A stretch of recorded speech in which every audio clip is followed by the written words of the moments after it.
క్రికెట్లో గాయాల పాలై ఆటకు దూరంగా ఉన్న ప్లేయర్లు మళ్లీ జాతీయ జట్టులోకి రావాలంటే దేశవాళీ క్రికెట్ ఆడాలని బీసీసీఐ కార్యదర్శి జై షా స్పష్టం చేశారు. తమ ఫిట్నెస్ ను నిరూపించుకోవాలంటే డొమెస్టిక్ క్రికెట్ అత్యుత్తమ వేదికగా జై షా పేర్కొన్నారు.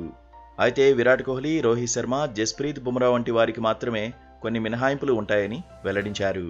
వారిని కూడా ఆడాలని కోరడంలో అర్థం లేదని వ్యాఖ్యానించారు.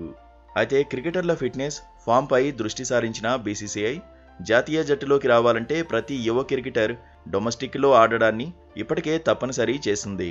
మేం కాస్త కఠినంగా ఉందామని నిర్ణయించుకున్నామని జై షా వెల్లడించారు. 2 ఏళ్ల కిందట రవీంద్ర జడేజా గాయపడ్డాడని, ఆ తర్వాత కోలుకున్నాడని తెలిపారు. అప్పుడు జడ్డును దేశవాళీలో ఆడమని నేనే కోరానని పేర్కొన్నారు. ఇప్పుడు ఇది తప్పనిసరి చేశామని జై షా స్పష్టం చేశారు. ఎవరైనా గాయాలకు గురై విరామం తీసుకుని మళ్లీ జాతీయ జట్టులోకి రావాలని భావిస్తే మాత్రం తమ ఫిట్నెస్ ను నిరూపించుకోవాలని వెల్లడించారు. అందుకు దేశవాళీ క్రికెట్ను వేదికగా చేసుకోవాలని తెలిపారు.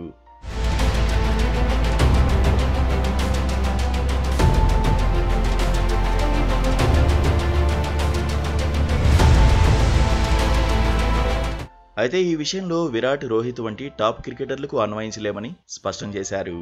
టాప్ ప్లేయర్లు ఒకవేళ అక్కడ కూడా ఆడుతూ గాయపడితే జట్టుకు చాలా నష్టం జరుగుతుందని తెలిపారు. ఇంగ్లాండ్, ఆస్ట్రేలియాలోనూ అగ్రశ్రేణి క్రికెటర్లు ఆడడం మనం చూడలేదని గుర్తు చేశారు. ఈ విషయంలో మన ప్లేయర్లకు గౌరవం ఇవ్వాల్సిన అవసరం ఉందని చెప్పారు. కానీ గాయపడిన వారి పరిస్థితి వేరని, వారి ఫిట్నెస్, ఫామ్ కోసం ఇందులో ఆడాలని మరోసారి చెబుతున్నానని జై షా తెలిపారు. ఇక సెప్టెంబర్ 5 నుంచి దులీప్ ట్రోఫీ ప్రారంభం కానుంది. ఆ ముగ్గురు మినహా దాదాపు అందరూ ఈ టోర్నీలో ఆడేందుకు సిద్ధమవుతున్నారు.